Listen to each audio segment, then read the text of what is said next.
Okay, moving on now from attraction to helping people and why we help people and why sometimes we don't help people. So the first term to know, and the AP test developers love asking about it, is the bystander effect. The bystander effect is basically if you're around a group of people and somebody's in need of help, and this is particularly in groups of strangers, somebody's in need of help, and there's a lot of people around, that person that needs help probably won't get it, because it's very easy for everybody to just kind of walk on by. If you just think of downtown Spokane, if there's a bunch of people walking by LC, maybe think down a couple of blocks, down by Riverfront Park. There's a bunch of people down there, it's kind of crowded, and somebody's hurt. Help, help, help. Actually pretty easy for people to keep walking by because of this idea called diffusion of responsibility. We think somebody else will take care of it, or we rationalize that somebody will take care of it. Why? Because it kind of drives us out of our comfort zone to go and help somebody that's in need while a bunch of other strangers are watching. So bystander effect is very important. Now, the book talks about the Kitty Genovese story, and there's some questions as far as some of the statistics and some of the details of that story, but the bottom line of that story still remains true. So if you're researching that story, if you find some articles about it, you'll see some conflicting information, but the bottom line is still true. Same with the bystander effect as a whole. Psychology is starting to come up with some articles. They're doing research to see how strong this effect really is, because they used to think it was really, really strong. Now they're questioning the strength of it. There's still not a ton of debate as far as the existence of the bystander effect. So the trick with the bystander effect is to have one person step outside the group. Walking downtown, somebody needs help. There's a bunch of people walking by. Once one person steps out, it's kind of like the Ash experiment. Once one person steps out, you'll see other people immediately join in, because the mold has been broken at that point, and you can go and lots of people will start to follow that model. Now, that model probably was acting out of a sense of what's called altruism, that unselfish regard for the welfare of others. Even if it's going to cost me a little of my own comfort, my regard for what that person needs is more important at that moment than my comfort. So that's altruism or altruistic feeling. Okay. Down at the bottom there asks to talk about the difference between de-individuation and diffusion of responsibility. You obviously aren't in class to talk about this. So bottom line is de-individuation. I don't think anybody will recognize me. I'm kind of lost in the masses. So I'm willing to do things that I normally wouldn't do. Okay. Diffusion of responsibility is kind of the opposite. I'm in the masses here, but I don't want to make myself known, so I don't go and help. I don't act. All right, probably watch that in class. And then graduated and reciprocated initiatives and tension reduction. Fancy words, fancy terminology.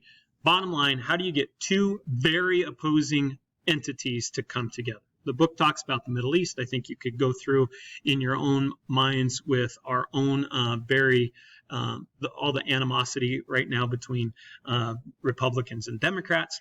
It's pretty easy to start looking at, okay, well, how could two sides come together?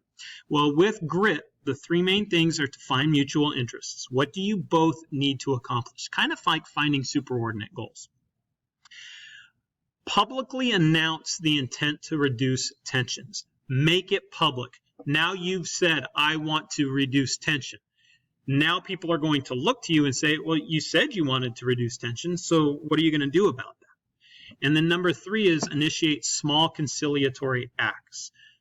Nobody's going to wholesale give in to what the other side wants right away. But if you initiate small acts, okay, well, I'll give you this because I know that I know that this particular policy is really important to you, so I'll give you part of that policy. In the Middle East, especially with Palestine and Israel, well, I won't annex this piece of land.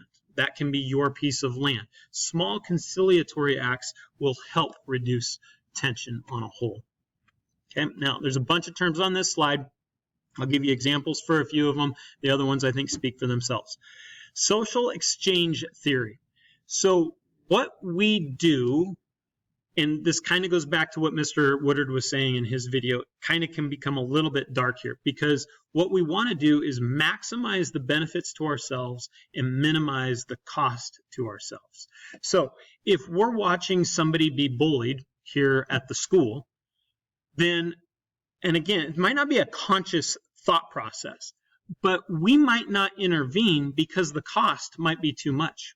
We don't want everybody looking at us and saying, well, why is he sticking up for that person? Okay, everybody's making fun of it. So now all of a sudden you might have the cost of being made fun of as well.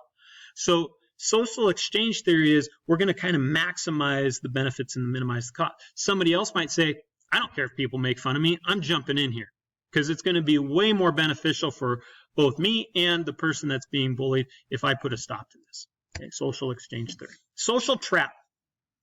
Cold War is a great example for this. Two conflicting parties each want their own interests, so they become caught in mutually destructive behavior. So the Cold War is, I've got all these nuclear warheads, I've got all these nuclear warheads. What's going to happen if you cross me? We're going to go to war. So you have to kind of thread the needle so that you're not going to just mutually destroy each other. The Tragedy of the Commons was a little pamphlet that was put out by an economist in the mid-1800s, and he just used the hypothetical example.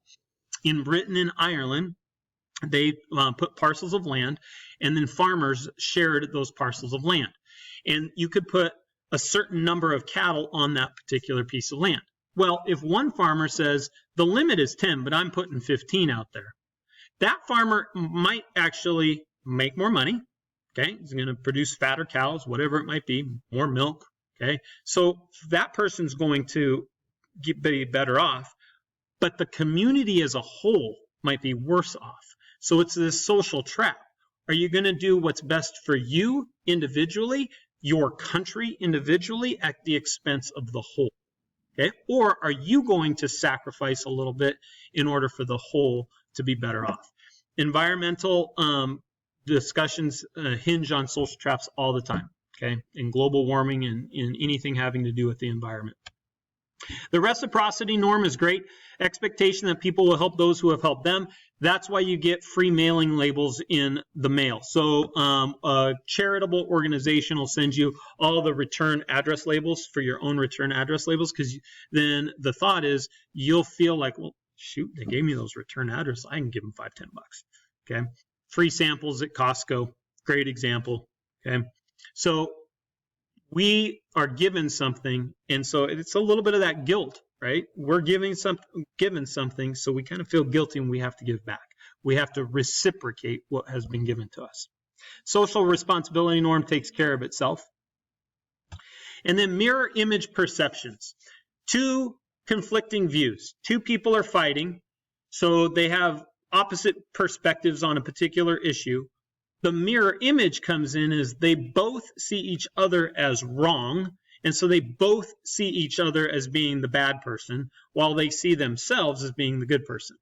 Silly little example, minor example, say Mr. Woodard and I get into a fight. We argue about the next chapter that we want to teach, and we both have our reasons for teaching the next chapter out of order in our usual AP psychology world.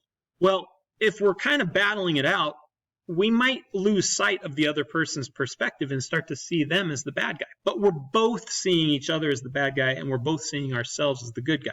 Mirror image perceptions of one another. Now, it's a silly little small example, and it didn't really happen. But blow it up, and you can easily see this in today's political world. Negative political ads. Not only do we see the other side as being the bad guy, the evil guy, okay, but we also foster that by running negative political ads. Okay? And important to think about these things in the way that we manipulate one another and the way that we allow ourselves to be manipulated at times if we don't think through other people's perspectives. Okay? And then the last slide is just basically social psychology definition and what the combination of elements are in looking at social psychology. The rest should be some good review and some good videos, so I will stop there.